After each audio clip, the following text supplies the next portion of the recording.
Howdy ho, Andrew here, aka Calfear. Welcome to the Onion Buns and welcome to another episode of the Sunday Gaming video. So we're going to keep going down exploring what's coming up in Exodus. But before that, here's a quick message. Hey all, just a quick mention here. Please like, subscribe, share, and comment on the videos you like. It helps with the YouTube algorithm, which helps me. Takes 2 seconds. So thanks in advance. All right, last week we talked about the timeline and told a story about living worlds. And in that they mentioned Silicants. So this week I'm gonna introduce you to some of the awakened and creatures that we know of. There's some cinematics for it. So we'll go through that and then we will go about the Silicants and introduce you to the Silicants. So anyway, let's get started. All right, we have some new cinematics here. We have the Awakened Bear. The Awakened Bear. The Awakened have a long history of contributions to our world, but how familiar are you with the origins of the Awakened neighbors? Take the Awakened Bears, a noble beginning, but where has it led? In the spirit of Halloween, continue a journey into the darker side of Exodus. As we all know, the Awakened have a long, proud history of contribution to our home world. But how familiar are you really with the origins of your Awakened neighbors? Take the Awakened Bears. Because of their resilient physiology, their ancestors were charged with bringing medical care to early human colonies living in the most remote and hostile of environments of the cluster. A noble beginning for a species that today can be found too often working as mere military muscle. From life-saving medic to deadly soldier, do we call that progress? I'm CC Orlev.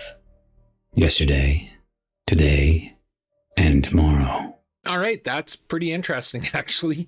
So they started off as medics, but they've kind of been conscripted into military as brute force, which makes sense as they're bears. But yeah, so the Awakened are, as you can see, they're cybernetic animals, but their minds have been awakened. So, all right. The next one we have is called the Arkavir. Celestials are not big on compassion. One look at the Arkavir tell you that much. A disposable workforce under a hell-like conditions. What challenges could that give rise to? All right, let's see what they have to say. Celestials are not big on compassion. One look at the Arkavir will tell you that much.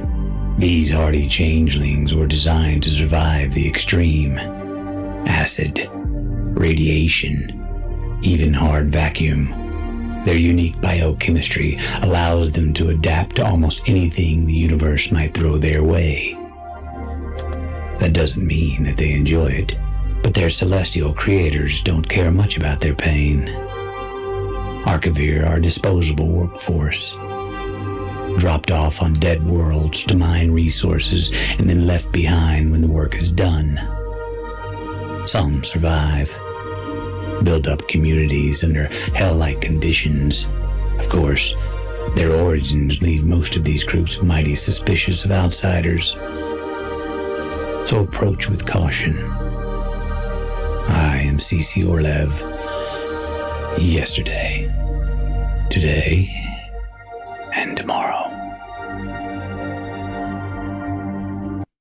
All right, so these are our worker types. The way I understand it, they go on to the in-hospital worlds where their tough physiology allows them to survive and work. And, so mining and all that sort of stuff. Ooh, this one could be good. The Awakened Raven. Now, I love ravens in real life, so... The Awakened Raven. There was a myth back on Earth about two ravens sitting on the shoulders of a god. No secret safe from their all-seeing eyes. When their ark ship stopped on the wrong planet, that memory became a curse. Yes, the ravens are watching us. Who is watching them? There was a myth back on Earth. Two ravens sitting upon the shoulders of a god, feeding him information about the worlds below.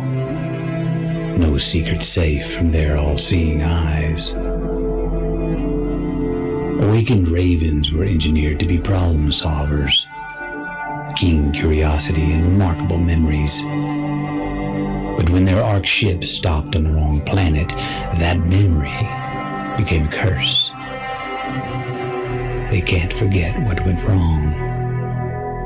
Not even all these generations later.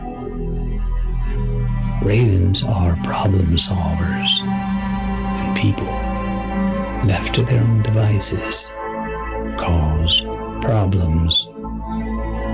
They need a guiding hand, an all-knowing guardian, uncovering secrets, pushing things in the right direction. Yes, the ravens are watching us. I'm CC Orlev. Yesterday, today, and tomorrow. Okay, that's kind of cool. The vibe I get from that is think of Game of Thrones with the crows and that they use to send messages, but these birds in this game are awakened, so they're far more intelligent, but they're still doing the same type of job of spying, watching, information gathering. At least that's the vibe I get. Again, I intentionally don't read ahead because I want my first takes on what we hear to be legitimate. I don't want to have a dig in and have this finely crafted, all-knowing, all-seeing, because at the core, I'm a fan, just like you. And I want to learn this stuff and be wowed by it. I don't want to treat it like homework. So, all right, last one we have today on the darker side of Exodus is the Koven. Kind of look like an Umber Hulk, honestly. Space Umber Hulk. The Marayama would make a hell of a entire universe. The monsters they create are a testament to that. We call them Koven, the abhorrent soldiers of the Marayama, a cruel blend of changeling creature and augmented machine parts. In this darkening cluster of the stars, Koven are the only one of the last things you want to encounter. All right. The Marayama would make a hell of the entire universe if they had the power. The monsters they create are testament to that. We call them Koven, the abhorrent slave soldiers of the Marayama Celestials. A cruel blend of changeling creature and augmented machine parts. Things living in pain and living to cause it. The frightening ones are the smart ones. Things that think almost like people. Maybe think better. Things that will hunt you down like vengeful gods. Difficult to outsmart. Impossible to reason with. It's the traveler trade to cross with evil. But in this darkening cluster of stars, the Koven remain the last thing you want to encounter. Short of the Marayama themselves. I'm CC Orlev. Yesterday, today, and tomorrow. All right, so they're grunts, plain and simple. They really do remind me of D&D Umber Hulks, just space versions and obviously technology backed. But yeah, don't think I want to run into them. All right, so for the final part of this week's episode, we are going to learn about the Silicants. They were mentioned in last week's video and had to do with the manipulation through the living world that they were talking about in last week's episode. And this was the result of it. So let's see what they have to say here. Oh, and excuse my voice this week. I'm suffering from extreme dry mouth and dry mouth. And it's just, yeah.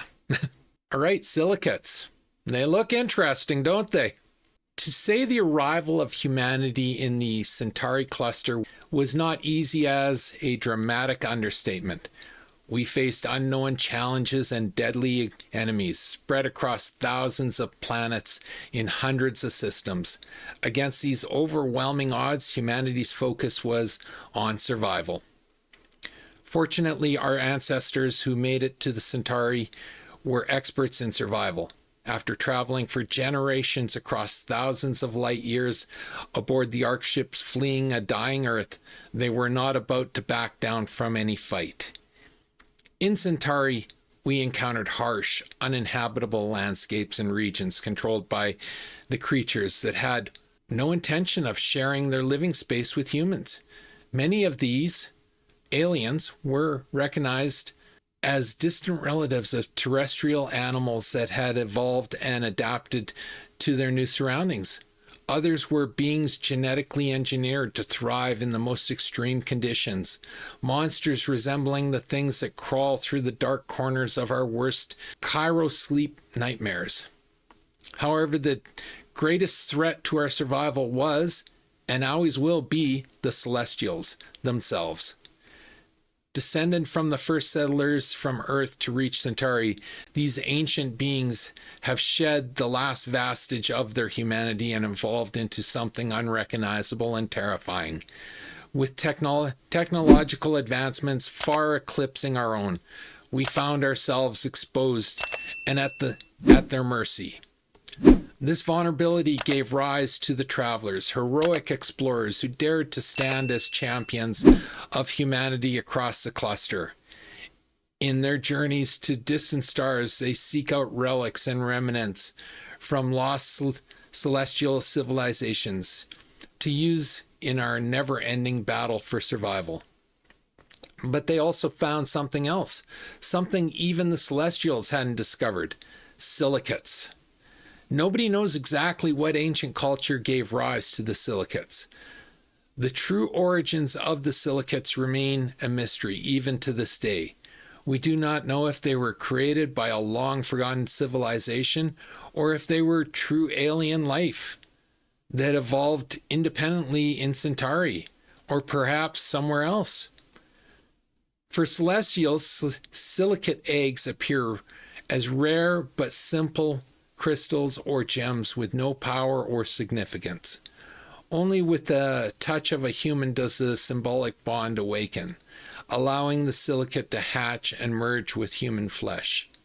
For most, this merger is fatal, but for a precious few, it is transcendent.